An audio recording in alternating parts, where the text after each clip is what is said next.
మర్నాడు ఉదయం నిద్రలేస్తూనే పీక్కుపోయినట్లు ఎన్నో సంవత్సరాలు ఒక్కసారిగా వచ్చి మీద పడ్డట్టుగా కుంగిపోయిన సుభద్రను చూసి కలవరపడింది సుశీల.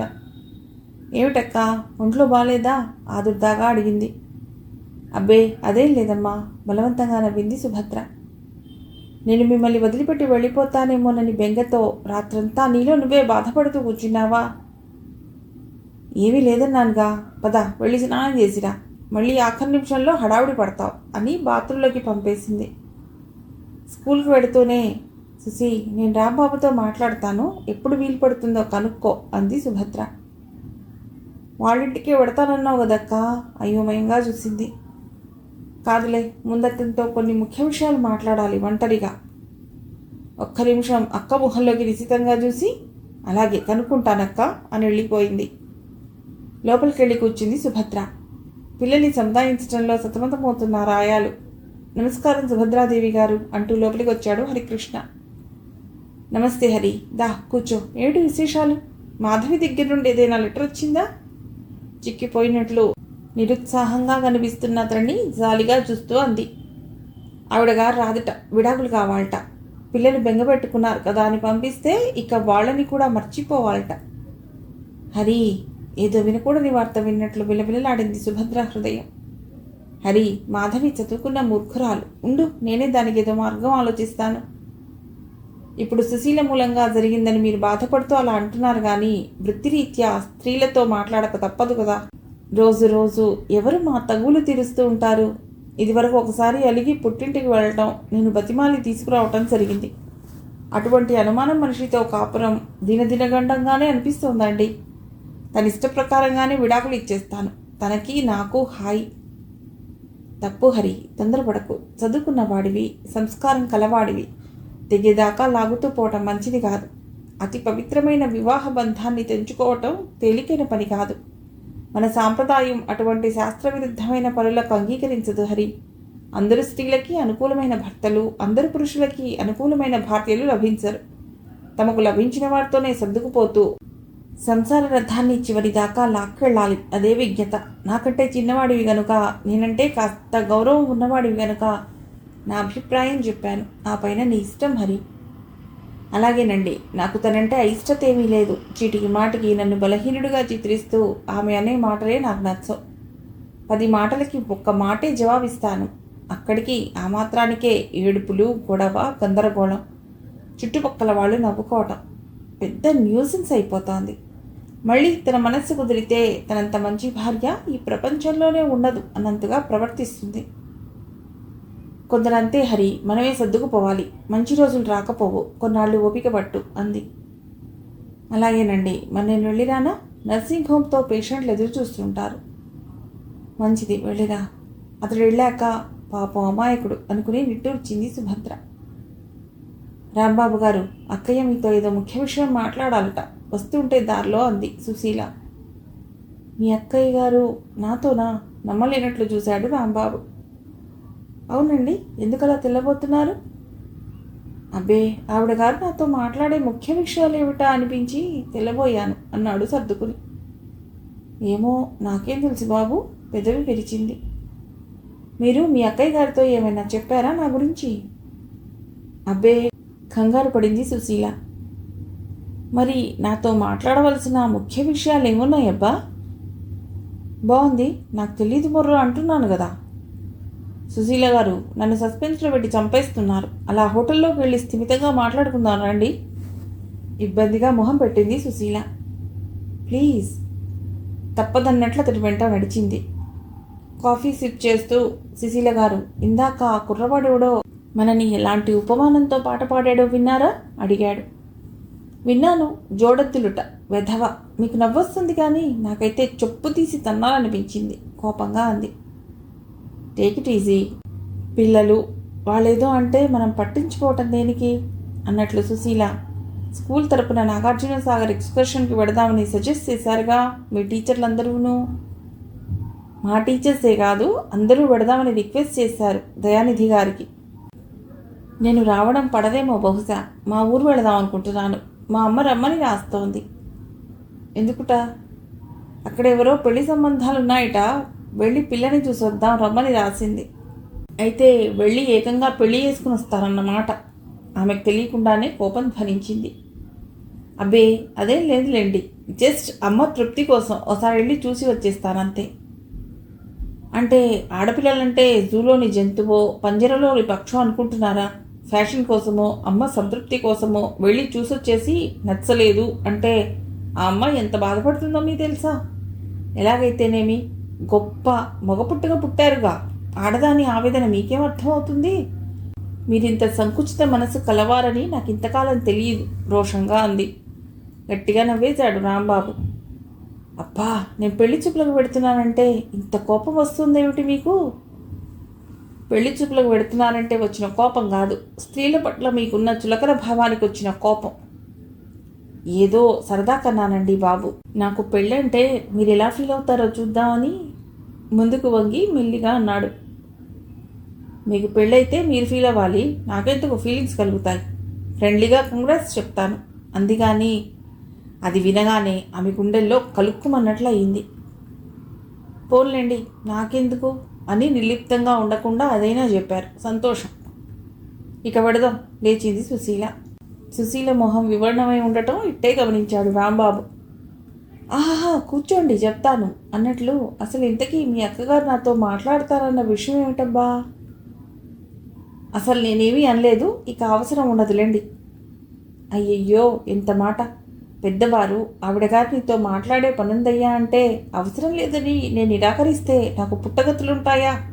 ఆవిడ గారు చెప్పిన మాటలు విని అడిగిన వాటికి నాకు తోచిన జవాబులు ఇచ్చి రావటం నా ధర్మం. అంచేత రేపు సాయంకాలం ఇందిరా పార్క్లో 5 గంటలకు ఎదురు చూస్తుంటానని చెప్పండి. థ్యాంక్స్. ఇక ఎడదామా? లేచింది సుశీల. సుశీల గారు, మీరు ఎందుకో అప్సెట్ అయినట్లు కనిపిస్తున్నారు. నేనేమైనా పొరపాటుగా మాట్లాడానా? అమాయకంగా అడిగాడు. అదేం లేదు, పదండి. గబగబా నడిచింది. అతడు వెళ్ళిపోయాక అతడి పెళ్ళి అంటే నేను ఎందుకు ఇంతగా వర్రీ అవుతున్నాను? అక్కయ్య రేపు పెళ్లి గురించి అడిగితే ఏం సమాధానం చెప్తాడో చూడాలి. ఇన్నాళ్ళ తమ స్నేహం గుట్టిదే అన్నట్లు పెద్ద ఫోజులు కొడుతున్నాడు. చూస్తాను అదేమిటో అనుకుని తన కోసం అక్క ఎదురు చూస్తుంటుందని జ్ఞాపకం వచ్చి గబగబా అడుగులేసింది సుశీల. నమస్కారం అండి. సుభద్ర ఇందిరా పార్క్ లోపలికి వెళ్ళగానే ఎదురొచ్చాడు రాంబాబు. నమస్తే. వచ్చావా లేదా అని అనుకుంటూ వస్తున్నాను. వచ్చావు, వెరీ గుడ్. మాటిచ్చాక అది చేసి తీరాలి. 600 106 అనుకునే స్వభావం నాది. చాలా మంచి స్వభావం రాంబాబు. అలా కూర్చుందామా? అలాగే రండి. కూర్చున్నాక కాసేపు ఆ మాట ఈ మాటలతో కాలక్షేపం చేసి, రాంబాబు నేను ఒక మాట అడుగుతాను, నేను మొహమాటంగా సమాధానం చెప్తావా? మొహమాట పడ్డం కానీ సిగ్గుపడ్డం కానీ కూడదు. నిస్సంకోచంగా ఫ్రాంక్గా జవాబు ఇవ్వాలి. అడగండి అన్నాడు. మా సుశీల విషయంలో నీ అభిప్రాయం ఏమిటి? అంది అతడి ముఖ కవళికల్ని గమనిస్తూ. ఆవిడకేవండి, చాలా మంచి మనిషి, వయసుకు తగిన శరీర సౌష్ఠవం, చలాకీతనం, వినయ విధేయత, విషయ పరిజ్ఞానం అన్నీ కలబోసుకున్న మనిషి. అది సరే, దాన్ని పెళ్లి చేసుకోవటం నీకు ఇష్టమేనా? సూటిగా అడిగేసింది. అతడి పెదవులు చిన్నగా విచ్చుకోవటం గమనించింది. నేల చూపులు చూస్తూ ఆ మాట ఎప్పటికప్పుడే సుశీలను అడగాలనుకుంటూనే స్నేహాన్ని ఆ మాటతో కలుషితం చేస్తున్నానని అపార్థం చేసుకుంటారేమోనని తటపటాయిస్తున్నాను. ఒకే చోట పనిచేస్తున్నామన్న మాటే కానీ ఇంతవరకు ఎన్నో విషయాలు మాట్లాడుకున్నాం, కానీ ఈ పెళ్లి విషయానికి వచ్చేసరికి ఎవరికి వారికే సిగ్గు సంకోచం అడ్డొచ్చేవి. చాలా సంతోషం బాబు. నా అభిప్రాయం ఇదక్క అని సుశీ చెప్పినప్పుడు పెళ్లి విషయంలో నీ అభిప్రాయం ఏమిటో తను తెలుసుకోలేదని చెప్పింది. నేను కొంచెం కలవరపడ్డాను. అది తొందరపడుతోందా అని. ఇప్పుడు నాకు చాలా నిశ్చింతగా ఆనందంగా ఉంది. ఆగింది. సుభద్ర ఏదో చెప్పాలని ఆరాటపడుతున్నట్టు, చెప్పటానికి సంకోచిస్తున్నట్లు, చెప్పలేక బాధపడుతున్నట్లు, ఇంకా ఏదోలా ఫీల్ అవుతోంది. మీరేదో చెప్పాలనుకుంటున్నట్లున్నారు. చిటుక్కున తలెత్తి అతడి మొహంలోకి చూసింది. అబ్బే, మీరేదో చెప్పాలని సంకోచిస్తున్నట్లు అనిపిస్తుంటేనూ తడబడ్డాడు రాంబాబు. దీర్ఘంగా నిట్టూర్చి, అవును బాబు, నీకు చాలా చాలా చెప్పాలి. అవన్నీ విన్నాక నీ నిర్ణయాన్ని బట్టి మీ పెళ్లి జరుగుతుంది అంది. చెప్పండి. ఆత్రంగా ముందుకి జరిగాడు. రాంబాబు, ఎప్పుడూ ఎవరికీ చెప్పని తెలియని విషయం నీకు చెప్తున్నాను. నీ మనసులోనే దాచుకోవాలి. కనీసం సుశీలకు కూడా తెలియకూడదు. అలాగే. సుశీల నాకు చెల్లెలు కాదు, కూతురు. ఆంటీ అప్రయత్నంగా ఆదుర్దాగా పిలిచాడు. అవును బాబు, పెద్ద భారం దింపుకుంటున్నట్టు ఊపిరి పీల్చుకుంది. మరి మరి ఇలా అబద్ధం? ఆడవలసిన పరిస్థితులు ఏర్పడ్డాయి. వెనుకటి తరంలో కాక ఇప్పటి తరంలో ఉండగా అటువంటి పరిస్థితులు ఎదురై ఉంటే నిర్భయంగా నా కూతురు అని చెప్పుకోగలిగేదాన్ని. అయితే సుశీల తండ్రి రాంబాబు, నీ అంగీకారం తెలియచేయటానికి ఆ వివరాలన్నీ అవసరం అనుకుంటే తప్పకుండా చెప్తాను. ఆ తర్వాత ఎలాగూ తెలియక మానదు. నిన్ను మోసం చేశామనే భావం నీలో ప్రవేశించి మీ మధ్య కలతలు రేపే ప్రమాదం ఉందని నాకు తెలుసు.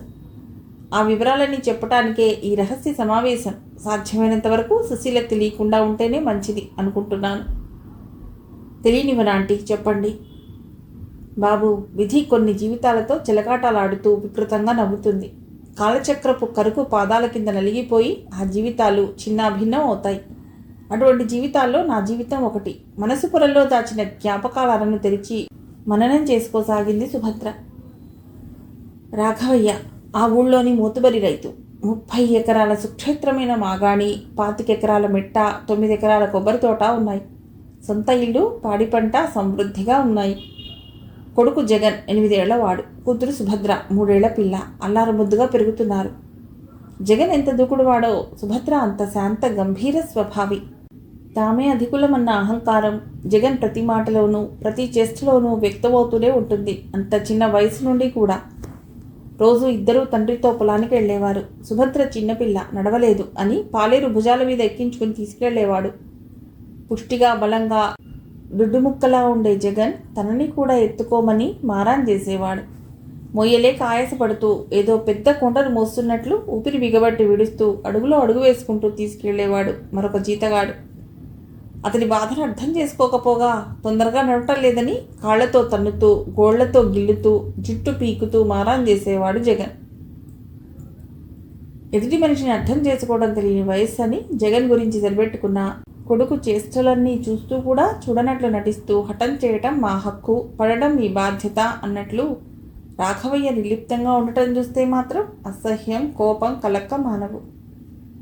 పసిరికాయలు కోసి కొరికి పడేస్తూ మకరందం కోసం పువ్వుల మీద వాళ్ళే కీటకాల్ని పట్టుకుని రెక్కలు విరిచి వికటంగా నవ్వుకోవటం జగన్కి ఇష్టమైతే చెక్కిట చెయ్యి చేర్చి వేగంగా పరిగెత్తే మబ్బుల్ని, తాము తెచ్చిన ఆహారాన్ని తమ పిల్లలకి తినిపిస్తూ ఆనందంతో కువకువలాడే పక్షుల్ని చూస్తూ తన్ని తాను మర్చిపోయే స్వభావం సుభద్రది. గంగన్న అనే నౌకర్ ఆ తోటలోనే కాపురం ఉంటూ రాత్రింబవళ్ళు కాపలా కాసేవాడు. అతడి కొడుకు బలరాం జగన్ వయసు వాడే. చిన్నతనంలో సుభద్రతో కలిసి బలరాంతో ఆటలాడేవాడు. కానీ వయసు పెరిగిన కొద్దీ అతడిలో అహంకారం, అధికార మదం కూడా పెరిగాయి. బాలుతో తను ఆడకపోవడమే కాక చెల్లెలికి కూడా ఆడనిచ్చేవాడు కాదు. అన్నయ్య, మామిడికాయ నా కోసివ్వవు కింద నుండి దీనంగా అడిగింది సుభద్ర. వెవ్వెవ్వే వెక్కిరిస్తూ సగం కొరికిన కాయను చెల్లెలి ఒళ్ళో పడేటట్లు విసిరాడు జగన్. అమ్మాయి గారు, ఇదిగో మంచి కాయ, తీయగా ఉంటుంది. ఒడిలోకి విసిరాడు బాలు. ఒరేయ్ బాలిగా, చెట్టు దిగు, నీ బాబు సొమ్మనుకుంటున్నావా? తను ఇవ్వని సమయంలో తన చెల్లికి వాడిచ్చాడని కోపం. చెట్టు మీదైతే మట్టుకు సంరక్షణ అంతా చేసి కాపలా కాస్తున్నా 4 కాయలు కోసుకోకూడదేమిటండి? పొగరుబోతా, ఉండు నీ పని చెప్తా. గబగబా బలరాం ఉన్న కొబ్బ మీదకు పాగి అతన్ని కిందికి తోసేశాడు జగన్. అమ్మా అరుస్తూ పడిపోయాడు బలరాం. చెట్టు దిగి రా చెల్లాయ్, సుభద్ర చేయబట్టుకుని లాక్కుని పారిపోయాడు. అన్నయ్య, బాలు పడిపోయాడు, ఏడవసాగింది సుభద్ర. చావని, ఏడవకు, ఏడిస్తే చంపేస్తా బెదిరించాడు. బాలు అరుపుకు గంగన్న, మల్లమ్మ ఇద్దరూ పరిగెత్తుకుంటూ వచ్చారు. ఓలమ్మో, బొవికిలు ఇరిగిపోయినాయిట్రా, గుండెలు బాదుకుంది మల్లమ్మ లేవలేకపోతున్న బలరాంని చూసి ఏడుస్తూ. నువ్వు ఉండవే, 2 చేతుల మీద కొడుకుని ఎత్తుకుని గుడిసెలోకి తీసుకొచ్చాడు గంగన్న. మల్లమ్మ వేడి నీటితో మోకాలికి నడుముకి కాపుడం పెట్టింది. గంగన్న డాక్టర్ దగ్గరికి వెళ్ళి మందు బిళ్ళలు తెచ్చాడు. ఆ రాత్రంతా అటు కదిలితే నొప్పి, ఇటు కదిలితే నొప్పి అంటూ నిద్రపట్టక నానా అవస్థపడ్డాడు బాలు. తెల్లవారుతుండగానే పరిగెత్తుకుంటూ తోటలోకి వచ్చింది సుభద్ర. బాలు ఎలా ఉన్నాడో అన్న ఆరాటంతో రాత్రంతా ఆమెకు కూడా నిద్రలేదు. పూల మొక్కలకి నీళ్లు పెడుతున్న మల్లమ్మని చూసి, మల్లమ్మ బాలేడి అడిగింది. ఏమా, ఇంకా ఉన్నాడో చచ్చాడో చూద్దామని వచ్చారా? ఊరుకోయే, ఆ అబ్బాయి గోరు చేసిన దానికి ఈ సినిమా గోరు ఏం చేస్తారు? లోపల ఉండాడు, వెళ్ళండమ్మా అన్నాడు గంగన్న. గుడిసె లోపల కుక్కి మంచం మీద పడుకుని ఉన్నాడు బాలు. దగ్గరికి వెళ్ళి బాలు పిలిచింది. అమ్మాయి గారు, మీరా? మీ అన్నయ్య చూస్తే చంపేస్తాడు మిమ్మల్ని. తొందరగా వెళ్ళిపోండి. తన బాధ సంగతి మర్చిపోయి సుభద్రను తొందరపెట్టాడు బాలు. అన్నగారి చేతుల్లో సుభద్ర ఎక్కడ దెబ్బలు తినవలసి వస్తుందోనని అతడి భయం. సుభద్రని ఎవరైనా ఏవైనా అంటేనే అతడు సహించలేడు. ఇక కొడితే ఎలా భరించగలడు? అలా అని నీ చెల్లెల్ని నువ్వు కొట్టకు అని తన యజమానితో ఎలా చెప్తాడు? అందుకే ఆ ధైర్యం లేకనే లోపల బాధపడి ఊరుకుంటున్నాడు. అన్నయ్య ఇంకా నిద్ర లేవనే లేదు. దెబ్బలు బాగా తగిలాయా? అబ్బే లేదమ్మాయి గారు, ఉత్తినే నొప్పి అంటున్నాను నవ్వుతూ చెప్పాడు బాలు. నా మీద కోపం వచ్చిందా బాబు? మీ మీద కోపం ఎందుకు అమ్మాయి గారు? మీరు పడేయలేదుగా నన్ను. నా గురించే కదా అన్నయ్య నిన్ను తోసేశాడు. తనకి ఇవ్వకుండా మీకు ఇచ్చానని మీ అన్నయ్య కోపం. మిమ్మల్ని కొడితే అయ్యగారు ఆయన్ని కొడతారుగా, అందుకే నన్ను పడదోశాడు. అయినా నాకేమీ దెబ్బలు తగలలేదులే. ఎంచక్కా పేరు పెట్టి పిలవక అమ్మాయి గారు ఏమిటి? ఈసారి అలా పిలిస్తే చచ్చినా పలకను. అది కాదు అమ్మాయి గారు. మరేమో. బొంగబొత్తి పెట్టి వెనక్కి తిరిగి నిలబడింది. సుభా, నువ్వు మాట్లాడకపోతే నాకు ఏడుపు వస్తుంది. నువ్వేడిస్తే నాకు వస్తుంది ఏడుపు అంది ఏడుపు మొదలెడుతూ. సుభా, తొందరగా ఇంటికి వెళ్ళిపో. మీ అన్నయ్య లేస్తే తిడతాడు. అలాగే, సాయంకాలం బడి నుండి వచ్చాక వస్తాను, ఆడుకుందాం. ఆహా, ఇక్కడికి రాకు. గుడి వెనకాల ఉన్న తోటలోకి మీ అన్నయ్యకి తెలియకుండారా. అలాగే బాలు, వస్తానే అంటూ రివ్వున బయటికి పరిగెత్తింది సుభద్ర. సాయంకాలం అన్నగారు చూడకుండా గుడి వెనుక ఉన్న తోటలోకి వెళ్ళింది. సుభా, నీకోసం భలే మంచి పిచ్చుగూడు కట్టాను చూడు అంటూ చెయ్యి పట్టుకుని ఒక మూలగా ఉన్న ఇసుక గుట్ట దగ్గరికి తీసుకువెళ్ళాడు. శంఖంలా మోకాలి ఎత్తున ఉంది పిచ్చుగూడు. చుట్టూ ప్రహరీ గోడ, బోలెడెత్తున ఇసుక గట్టు ఉంది. భలే భలే, ఇది నాకు ఇచ్చేస్తే మరి నీకో? సందేహం వెలువచ్చింది సుభద్ర. ఇది మన ఇద్దరికీ కలిపే, మన ఇద్దరం ఓటే కదా. అవును కదూ, మర్చిపోయాను. నామతి మండ పెద్ద ఆరిందాలా నెత్తి మీద కొట్టుకుంది. ఇప్పుడు నువ్వు అచ్చంగా అమ్మలా ఉన్నావు. నేను నాన్నని అన్నమాట. లేని మీసాన్ని మెలిదిప్పాడు బాలు. సుభద్ర తనివి తీరా ఆ పిచ్చి గూడిని చూడలేనా లేదు. యమధర్మరాజులా వచ్చాడు జగన్. గూడుని కాలుతో తన్నేసి, ఏమే ఆ విధతో ఆడొద్దని నీకు చెప్పలేదు? ఈసారి ఆడితే తంతాను, జాగ్రత్త. ఒరే బాలిగా, ఇంకోసారి మా చెల్లి జోలికి వచ్చావంటే చంపేస్తాను, జాగ్రత్త. తర్జనతో బెదిరించి సుభద్ర జబ్బ పట్టుకుని లాక్కుపోయాడు జగన్. అన్నగారి చేతి నుండి విడిపించుకోవాలని గిజగిజలాడుతున్న సుభద్రను విడిపించి ఆ జగన్ని మెత్తగా తన్నాలనిపించినా ఇటు తన తండ్రి అటు అతడి తండ్రి తన ఒళ్ళు హూనం చేస్తారని భయపడి నీడు నములుతూ నిలబడిపోయాడు బాలు. బాలు ఒక్క పరుగులో గుడిసెలోంచి బయటకు వచ్చాడు బాలు. ఈ వేళప్పుడు ఎందుకు వచ్చావు సుభా? మీ అన్నయ్య చూస్తే చంపేస్తాడు. మా అన్నయ్య లేడుగా. ఎక్కడికి వెళ్ళాడు? ఊరికి వెళ్ళాడు. అక్కడే ఉండి చదువుకుంటాడట. అక్కడ స్కూల్లో చేర్పించి రావటానికి కూడా వెళ్ళారు నాన్నగారు. హాస్టల్లో ఉంచితే ఎవరిని కొట్టడం, తిట్టడం, అల్లరి చేయటం ఉండవట. అయితే మనం ఎంచక్కా రోజు ఆడుకోవచ్చునన్నమాట. తన సంతోషాన్ని వ్యక్తం చేశాడు బాలు. కుదరదు బాలు, నేను సంగీతం నేర్చుకోవాలి. మా అమ్మ టీచర్ని కుదిర్చింది. స్కూల్ నుంచి వచ్చాక ఆవిడ గారు వస్తుందిట. మంచిది, నేర్చుకో. నాకు సంగీతం అంటే చాలా ఇష్టం. నిజం? నమ్మలేనట్లు చూసింది సుభద్ర. అవును సుభా, నీ మీదొట్టు. ఆమె నెత్తిన చేయి పెట్టాడు. అయితే మరి నేనంటే ఇష్టమన్నావు? అవును, నువ్వంటే చాలా చాలా ఇష్టం. సంగీతం అంటే ఉత్తుతి ఇష్టమే. సుభా, ఆ జామకాయ చాలా బాగా పండింది. చిలక్కొట్టుడు కోస్తేస్తానుండు. వద్దు వద్దు బాలు, మళ్ళీ పడతావు, వారించింది. మొన్న మీ అన్న తోసాడు కనుక పడ్డాను, ఉట్టిగా ఎందుకు పడతాను అంటూ చెట్టెక్కి కాయలు కోసి సుభద్ర ఒళ్ళో పడేశాడు. కొరికి తిని, అబ్బా ఎంత బాగుంది బాలు అంది. ఏ దొంగ, అంతా తినేకు, నేను వస్తున్నా, కొంచెం ఉంచు. దబీమని కిందికి ఉడికాడు. చీ ఎంగిలి. పర్వాలేదులే, ఎంగిలికాయనే కొరుక్కుని తిన్నాడు. ఒరే బాలిగా, నువ్వు పాస్ అయినవంటరా వచ్చి చెప్పాడు గంగన్న. Subha 10th pass అయినానట. ఆనందం పట్టలేక సుభద్రని గట్టిగా కౌగిలించుకున్నాడు బాలు. బాలు బాలు వదులు. ఆ బిగి కౌగిల్లో ఊపిరాడక గిలగిలలాడింది సుభద్ర. పై చదువుల కోసం పట్నం పెడతాను. సెలవుల్లో వస్తుంటావుగా, అప్పుడే పెడుతున్నట్టు బిక్కమొహం పెట్టింది సుభద్ర. ఓ, నిన్ను చూడకుండా ఉండగలనా? వచ్చినప్పుడు నీకోసం ఏం తీసుకురాను? నీ ఇష్టం బాలు. సరేలే వెళ్ళు, నీకు స్కూల్కి టైం అవుతోందిగా. నువ్వు వెళ్ళిపోతున్నావుగా. మళ్ళీ వస్తాగా. మరే మరే పట్నం వెళ్ళాక నన్ను మర్చిపోతావా? నేనెప్పటికీ మర్చిపోను సుభా. సుభద్రను దగ్గర తీసుకుని ముద్దు పెట్టుకున్నాడు బాలు. ఆహా కాలమా, నువ్వెంతటికైనా తగుదువమ్మా. నేటి సినిమాలు, బూతు సాహిత్యం అన్ని వయసుల వారిని పండితులు పామరులు అనే భేదం లేకుండా అందరినీ రెచ్చగొట్టి వదులుతున్నాయి. పట్టుమని 15 ఏళ్ళు దాటాయో లేదో నూనుగు మీసాలైనా రాలేదు ప్రేమ కబుర్లు. 10 ఏళ్ళు దాటాయో లేదో ఇంకా వ్యక్తురాలు కాని పిల్లకి ప్రేమ పైత్యం. అసలు ప్రేమంటే ఏమిటో పెళ్ళంటే ఏమిటో తెలియని అపదాలకు కూడా అర్థం తెలియని అమాయకు పసివాళ్ళు ఎందుకలా తయారవుతున్నారు? జవాబు తెలియని చెప్పలేని ప్రశ్న, విధి విలాసం అంతే. తన గాన పారవస్యంతో మైమరిచిపోయి సుభద్ర కాసేపటికి గాని వాస్తవానికి రాలేకపోయింది. లేవబోయి తొడ మీద బరువుగా అనిపించడంతో ఆగి చూసి ఆనందంతో ఉక్కిరిబిక్కిరి అయింది. బాలు ఆమె తొడ మీద తలబెట్టుకుని పడుకుని ఉన్నాడు. బాలు, నువ్వెప్పుడొచ్చావు?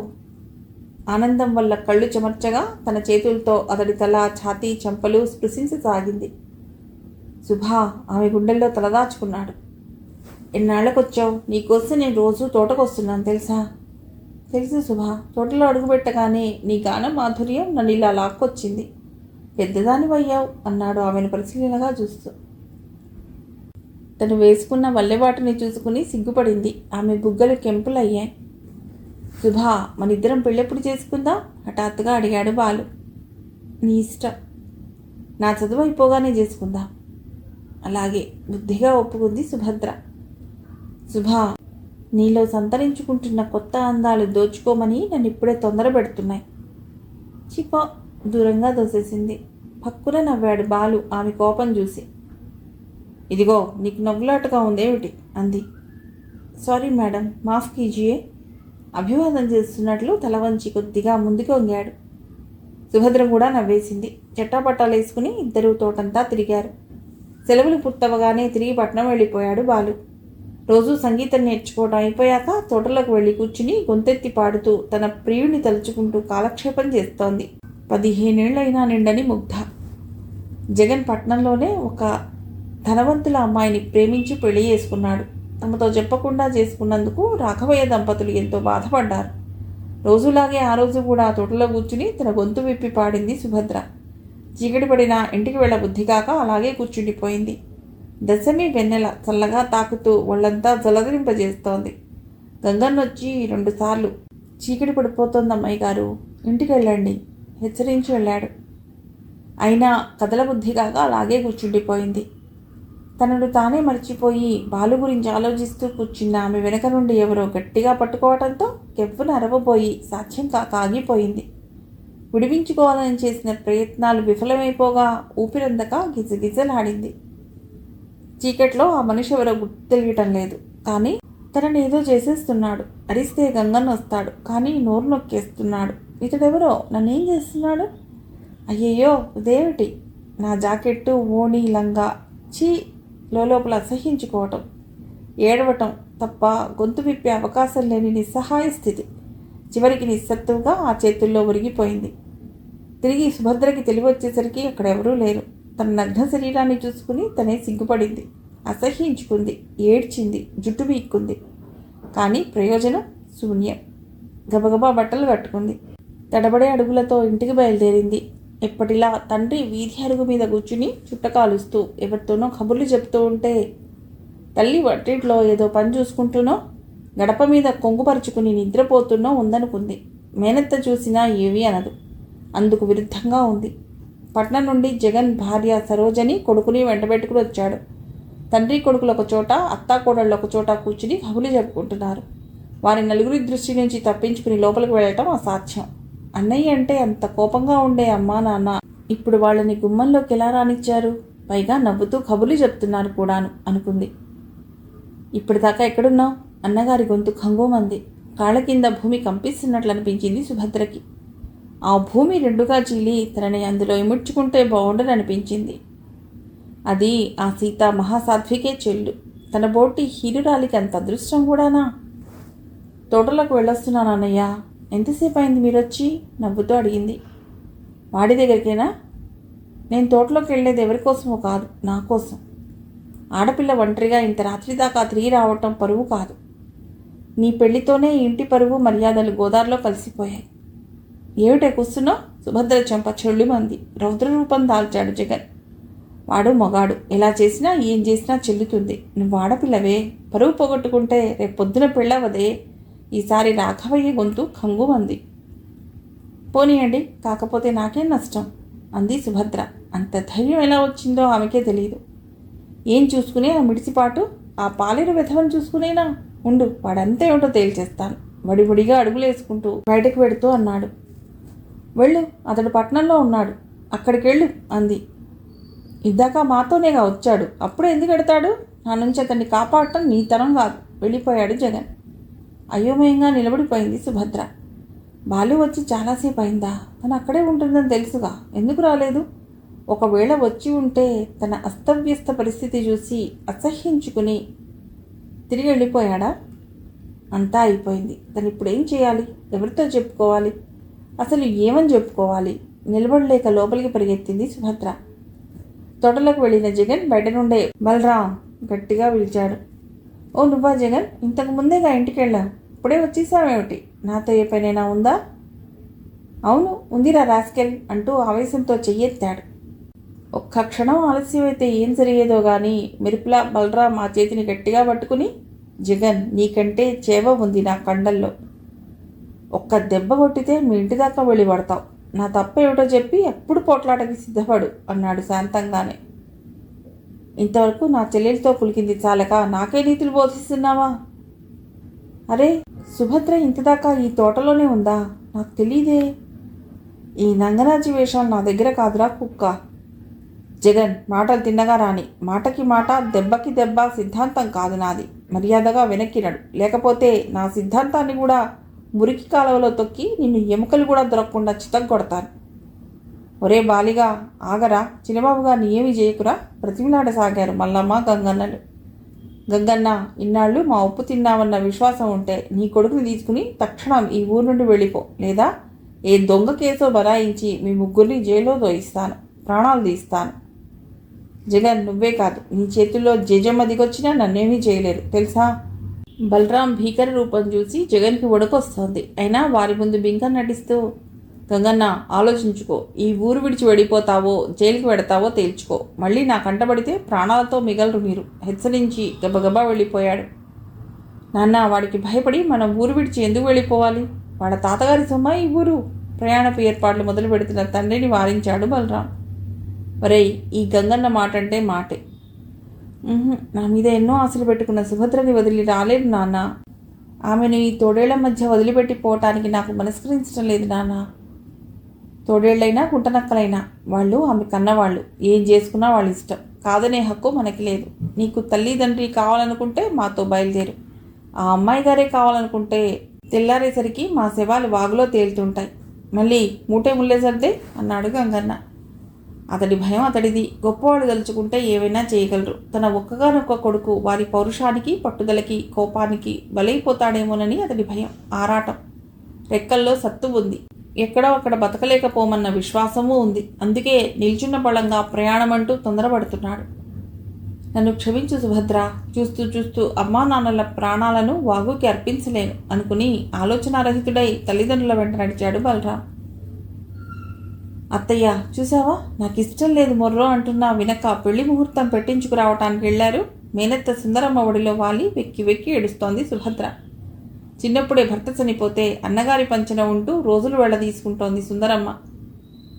జగన్ దుడుకువాడని అతన్ని చేరదీసేది కాదు, సుభద్రని మాత్రం చేరదీసి నెత్తికెక్కించుకునేది. నీ కాలంతో అది మరీ మొండిగా తయారవుతోందమ్మా అని వదినగారు నిందమోపుతున్నా లెక్క చేసేది కాదు. ఊరుకోమ్మా, వాళ్ళు ఎలా చెప్తే అలాగే చెయ్యి, ఎదిరించి చేయగలిగిందేముంది? వదిన వస్తున్నట్లుంది, లేచి ముఖం కడుక్కో. ఈవిడొక్కత్తి బాడీగార్డ్ విసుక్కుంది సుభద్ర. అవునమ్మా, ఒక్కగానొక్క కూతురు పని జాలైనా లేదు మీ నాన్నకి. అసలే కఠినాత్ముడు, ఇప్పుడు మరీ కర్కోటకుడైపోయాడు. ఆయనకి నాకంటే పరువే ముఖ్యం అత్తయ్య. ఆ రోజు నిజంగా బాలు వచ్చినట్లు నాకు తెలియదు. అనవసరంగా అతన్ని తిట్టి పంపించేశాడు అన్నయ్య. పోనీలేమ్మా, ఊరుకో. ఏం చేస్తున్నావు సుభద్ర? లోపలికి వచ్చింది సరోజ. ఏమీ లేదు వదినా, ఏమన్నా పనుందా? పనేం లేదులే. అలా ఉన్నావే? తలనొప్పిగా ఉందో దినా? బాబు ఇంకా నిద్ర లేవలేదా? మాట మార్చే ప్రయత్నం చేసింది సుభద్ర. లేవలేదులే, పెళ్లి కూతురువి, నవ్వుతూ తుళ్ళుతూ ఉండవలసిన దానివి అలా తలపట్టు కూర్చున్నావేమిటి? ఒంట్లో బాగాలేకపోతే ఎలా నవ్వమంటావు, ఎలా గంతులేయమంటావు వదినా? బలవంతంగా నవ్వింది, కడతలు నొక్కుకోసాగింది. ఒంట్లో బాలేదా, మనసులో బాలేదా? విలాసంగా తలుపు కానుకుని నిలబడింది సరోజ. నువ్వు ఇలా అనుకున్నా సరే, నేను చెప్పవలసింది చెప్పాను. విసురుగా తల తిప్పుకుంది సుభద్ర. ఓయబ్బో, ఆ నౌకరు వ్యధ కోసం. వదినా, కొంచెం మర్యాదగా మాట్లాడటం నేర్చుకుంటే మంచిది, కోపంగా అంది సుభద్ర. ఆహా, ఎంత పౌరుషం! మీ వాళ్ళందరినీ ఎదిరించి వాడినే కట్టుకోలేకపోయావా? ఇప్పుడు మాత్రం మీరు తెచ్చిన వాడిని కట్టుకుంటానని అనుకోవద్దు. ఆ చవటను కట్టుకునే కంటే ఎందులో దూకి వస్తే నయం, కసిగా అంది సుభద్ర. శుభా, ఎందుకమ్మా అనవసరంగా మాటలు? ఇలా జరిగేది అలా జరుగుతుంది. సరోజా, అసలే మనసు చెదిరుందది, ఇంకా ఎందుకమ్మా బాధ పెడతావు? వారలా వాదించుకుంటుంటే చూస్తూ ఊరుకోలేక కల్పించుకుంది సుందరమ్మ. మీరు బాగానే ఉంటారు, మధ్యలో నేనేమైనా అంటే తప్పు అనుకుంటూ విసవిసగా వెళ్ళిపోయింది సరోజ. చావటానికి కూడా వీల్లేదు. నేనేం చేసేది అత్తయ్యా? సుందరమ్మ ఒడిలో తదాచుకుంటూ వెక్కి వెక్కి ఏడ్చింది. చచ్చి సాధించేదేమిటి తల్లి? అలా అనుకుంటే మీ మావయ్య పోగానే నేను చావవలసిందే కదా అత్తయ్యా. అవునమ్మా, ఈ జీవితం ఒకరి కోసం కాదమ్మా, ఎవరి జీవితం వారిదే, విధిలిఖితం, తప్పదమ్మా. దాన్ని విషపు కోరల బారి నుండి తప్పించుకుని పారిపోవటం మహులకు కూడా సాధ్యం కాని పని.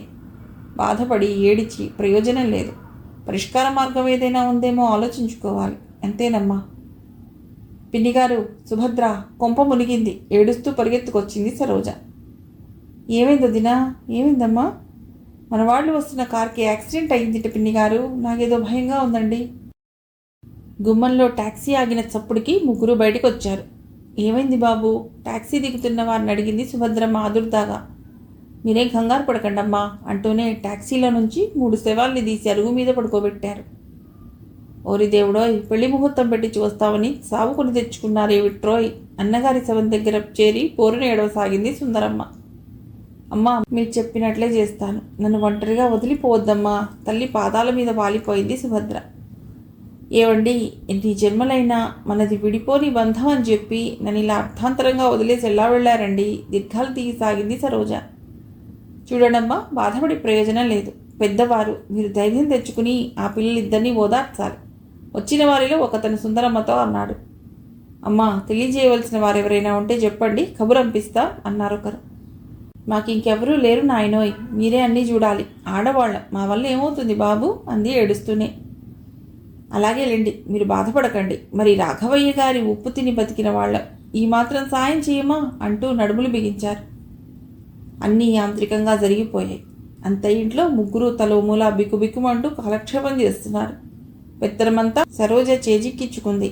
పైగా తనకిష్టం లేని సంబంధం చూస్తున్నారు గనక సుభద్రే వారి చావుని కోరుకుందని, ఆమె కోరిక నిజమైందని సుభద్రని సాధించడం మొదలెట్టింది.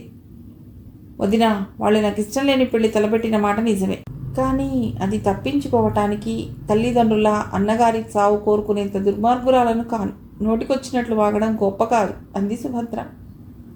తన వాళ్ళందరూ చచ్చి తనొక్కతే ఉండాలని ఏ ఆడది కోరుకోదమ్మా అంది సుందరమ్మ. అనండి, ఎలాగైనా మీరు ఒకటే, నేనేగా పరాయి దాన్ని. ఆ మాత్రానికి ఏడుపు వచ్చేస్తుంది సరోజకి. తన పరా అనేది మనం అనుకోవటంలోనే ఉందమ్మా. పోనీలే, ఎందుకు వచ్చిన వాదనలు? అసలే వట్టి మనిషివి కాదు, అనవసరంగా హైరాణ పడక విశ్రాంతి తీసుకో అంది సుందరమ్మ అభిమానాన్ని ఉలకబోస్తూ. అక్కడి నుంచి వెళ్ళిపోయింది సరోజ. ఆ రాత్రంతా నిద్రపట్టలేదు సుభద్రకి. మెల్లిగా లేచి పెరట్లోకి వెళ్ళింది. ఎంత ప్రయత్నించినా తన మనసులో తిష్ట వేసుకున్న బాలు రూపం చెక్కు చెదరటం లేదు. మసక వెలుతుల్లో వెతుక్కుంటూ బావి దగ్గరికి వెళ్ళింది. బాలు, ఈ జన్మలో నీ దాన్ని కాలేకపోయినా వచ్చే జన్మలోనైనా నీ దాన్ని కావాలన్న కోరికతో చచ్చిపోతున్నాను. ఒకవేళ నువ్వెక్కడున్నావో తెలిసినా, నువ్వు వచ్చినా, నిన్ను పెళ్ళాడటానికి సిద్ధపడినా ఈ అపవిత్రమైన శరీరాన్ని నీకు అర్పించలేను. నీది కాని బిడ్డకు నిన్ను తండ్రిని చేయలేను. అందుకే చెంప చెల్లుమనటంతో ఉలిక్కిపడి చూసి వదినా అంది. నా మీద కోపంతో నువ్వు చావటం ఎందుకు? లోపలికి వద. నీ మీద నాకేమీ కోపం లేదు వదినా, నా మీద నాకే అసహ్యం. నీకు పుణ్యం ఉంటుంది, లోపలికి వెళ్ళొదినా. అత్తయ్య లేస్తే కష్టం బతిమాలింది సుభద్ర. లేవని తన ముద్దుల మేనకోడలు ధైర్య సాహసాలకి ఉబ్బితబ్బిబ్బైపోతారు. సుభద్ర చేతిని గట్టిగా పట్టుకుని, పిన్నిగారు, ఓసారి ఇలా పెరట్లోకి రండి అరిచింది. ఏమిటమ్మా, ఏమైంది? ఆదుర్దాగా లేచొచ్చింది సుందరమ్మ. ఇదిగో మీ మేనకోడల్ని చావనిచ్చుకుంటారో కాపాడుకుంటారో మీ ఇష్టం. సుభద్రని సుందరమ్మ మీదకు తోసింది. ఏమిటే ఇది? నేను రావడం ఒక్క క్షణం ఆలస్యమై ఉంటే నూతిలో దూకేది. ఎంత పని చేశావే నా తల్లి. ముందు లోపలికి పదా. సరోజమ్మ, ఈరోజు ఒక నిండు ప్రాణాన్ని కాపాడావమ్మా. లోపలికి పదండి. ఇక ముందులా జరగకుండా బుద్ధి చెప్పండి. లోపలికి వెళ్ళిపోయింది సరోజ. తమ గదిలోకి వచ్చాక తలుపులు మూసి, సుభా, నువ్వు కూడా నన్ను ఒంటరిగా వదిలిపోదాం అనుకుంటున్నావేమిటే? నువ్వు కూడా దూరమైతే నేనెవరి కోసం బతకాలమ్మా? అందరినీ పోగొట్టుకుని కూడా ఇంకా ఇలా బతికే ఉన్నానంటే అది నీకోసమేనే తల్లి. అయితే నడు, ఇద్దరం కలిసి చద్దాం అంది సుందరమ్మ. అంత మాట నకత్తయ్యా. నా పరిస్థితి తెలిస్తే నువ్వు ఇలా అనవు. నువ్వే స్వయంగా నరికి పోగులు పోస్తావు. ముఖం పక్కకి తిప్పుకుంది. ఏమైందమ్మా? అత్తయ్య, నేను తల్లిని కాబోతున్నాను గడగడా వణుకుతూ అంది. సుభా, వాడు ఆ బాలుగాడేనా? కాదత్తయ్య, ఆ రోజు నేనేదో ఆలోచిస్తూ తోటలో చాలాసేపు కూర్చుండిపోయాను. బాగా చీకటి పడిపోయింది. గంగన్న వచ్చి 2 సార్లు హెచ్చరించాడు, ఇంటికి వెళ్ళిపోండి అమ్మగారు అని. నా ఆలోచనలు అతని మాటలు బుర్రకెక్కనివ్వలేదు. హఠాత్తుగా వెనక నుంచి ఎవరో వచ్చి నా నోరు నొక్కి కదలకుండా గట్టిగా పట్టుకున్నాడు. ఎంత పెనుకులాడినా విడిపించుకోలేకపోయానా భల్లూకపు పట్టుని. ఆ కబంధహస్తాల్లో ఊపిరాడక గిజగిజలాడాను. తెలివి తప్పి ఆ చేతుల్లో వాలిపోయాను. చివరికి ఎవరో నన్నేదో చేస్తున్నారు. ఎవరో ఏం చేస్తున్నారో మాత్రం తెలుసుకోలేకపోయాను. గట్టిగా అరవాలన్న ధ్యాస, ఓపిక రెండూ లేవు. అత్తయ్య, నాకు మెళకువ చూసేసరికి ఎవరూ లేరు. నేను నగ్నంగా నేల మీద పడున్నాను. వాళ్ళంతా అసహ్యంగా చీదరగా అనిపించింది. నన్ను నేనే మర్చిపోయిన ఆ అయోమయంలో ఎలాగో ఇల్లు చేరాను. అన్నయ్య వెళ్ళి అనవసరంగా బాలుని ఊరి నుండి తరిమేసి వచ్చాడు. నిజంగా ఈ విషయంలో అతడికి ఏమీ సంబంధం లేదత్తయ్యా. అపవిత్రమైన ఈ శరీరాన్ని బాలుకే కాదు మరెవరికీ అర్పించి ద్రోహం చేయలేను. నన్ను చావని అత్తయ్యా. చచ్చి ఏం సాధిస్తావే తల్లి? మీ వదినకి ఈ విషయం తెలిస్తే బతకనివ్వదు. 4 రోజులాగి మనం తీర్థయాత్రలకు వెళతాం. ఆ పిండం బయటపడే వరకు అక్కడ కాలక్షేపం చేద్దాం. మరి ఆ తర్వాత అప్పుడే ఆలోచించుకోవచ్చులే. నీ ఇష్టం, నువ్వు ఎలా చెప్తే అలా చేస్తాను. కానీ వదిన ఒక్కత్తి. సుభా, నీ మంచి చెడ్డలు దానికి అక్కర్లేనప్పుడు దాని గురించిన ఆలోచన నీకెందుకమ్మా? ఆ పిల్లాడితో, పుట్టబోయే బిడ్డతో ఎలాగో కాలక్షేపం చేస్తుంది. అవసరమైతే ఆదుకోవటానికి పుట్టింటి వారున్నారు. కల్లో కూడా చావటానికి ప్రయత్నించనని మాటివ్వమ్మా. అలాగే అత్తయ్య, నువ్వెలా చెప్తే అలాగే చేస్తాను. సరే, ఇక హాయిగా పడుకో. సుభద్ర మీద చేయేసి పడుకుంది సుందరమ్మ. ఇప్పుడు మీకు వచ్చిన కష్టం ఏమిటని దేశాలు పట్టిపోతామంటున్నారు? ఉన్న డబ్బు తగలెట్టడానికా? కాస్త 4 చోట్ల తిరిగితే దాని మనస్సు కుదుట పడుతుందేమోనని. అదీగాక ఆ బాలుగాడి కోసం ఏడ్చి వస్తుందిగా. వాడెక్కడైనా కనిపిస్తే వదిలేసి వచ్చేస్తాను దీన్ని. నీకు నాకు కూడా బాధ ఉండదు. ముందరి కాళ్ళకి బంధం వేసింది సుందరమ్మ.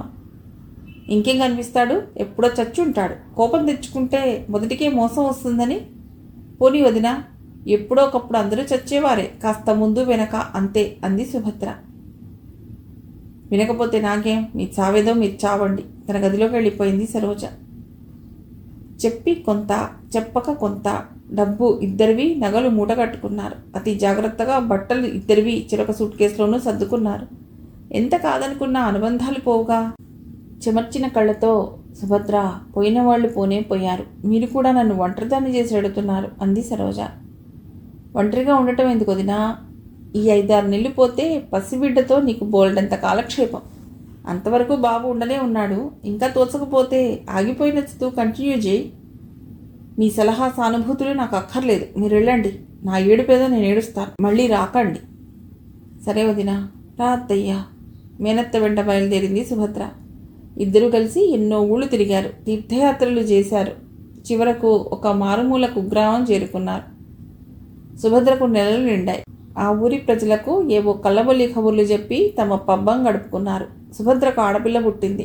3వ నెల నిండాక ఆ గ్రామ ప్రజలకు తమ కృతజ్ఞతలు చెప్పుకుని తిరుగు ప్రయాణం అయ్యారు. అత్తయ్య, ఇంటికా? భయంగా అడిగింది. కాదమ్మా, అక్కడ మాత్రం మన కోసం ఎదురు చూసేవారు ఎవరున్నారు కనుక మీ వదిన రావద్దని చెప్పింది కదా. అవునత్తయ్యా. శుభ, నువ్వు బాధపడినా మరో మాట చెప్పదలుచుకున్నాను. ఈ పాప నీ కూతురు అని ఎవరికీ చెప్పకు, చెల్లెలని చెప్పు, తెలిసిందా? అత్తయ్య, పాపని గుండెల్లోకి పొదుపుకుంది. శుభా, నీ బాధ నాకు తెలుసమ్మా. కానీ తండ్రి ఎవరో తెలియని పాప అంటే అందరికీ చులకనే. పెళ్లి కాని తల్లివని తెలిస్తే చెడిపోయిన దానిగా జమకడతారు. నేను కన్నబిడ్డల్ని కనని దాన్నైనా కన్నతల్లి మనసు ఎటువంటిదో నాకు తెలుసు. తల్లి బిడ్డల్ని వేరు చేసేంత దుర్మార్గురాల్ని కాదమ్మా నేను.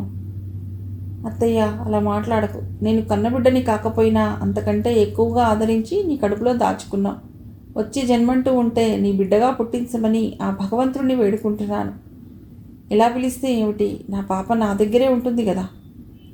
తన ప్రమేయం లేకపోయినా, అందుకు కారకులెవరో తెలియకపోయినా, తన రక్తంలో రక్తం, తన ప్రాణంలో ప్రాణం పంచుకుని పుట్టిన ఆ బిడ్డ మీద అంతులేని మమకారం ఏర్పడింది సుభద్రకి. ఆ పాపకి దూరమై ఒక్క క్షణం కూడా బతకలేనన్న స్థితికి వచ్చింది. అలా ధైర్యం తెచ్చుకోమ్మా. జరిగిన దాని గురించి ఆలోచించటం మాని నలుగురిలో చలాకీగా నవ్వుతూ కాలక్షేపం చేయడం నేర్చుకో. ఎదుటివారికి ఏమాత్రం అనుమానం రాకుండా ప్రవర్తించు. అలాగే అత్తయ్య. ఇద్దరూ సామర్లకోటలో దిగిపోయి హైదరాబాద్ వెళ్ళి ట్రైన్ ఎక్కారు. హైదరాబాద్లో బండి దిగాక, అత్తయ్య, పాపనెత్తుకుని సామాన్తో వెయిటింగ్ రూమ్లో కూర్చో.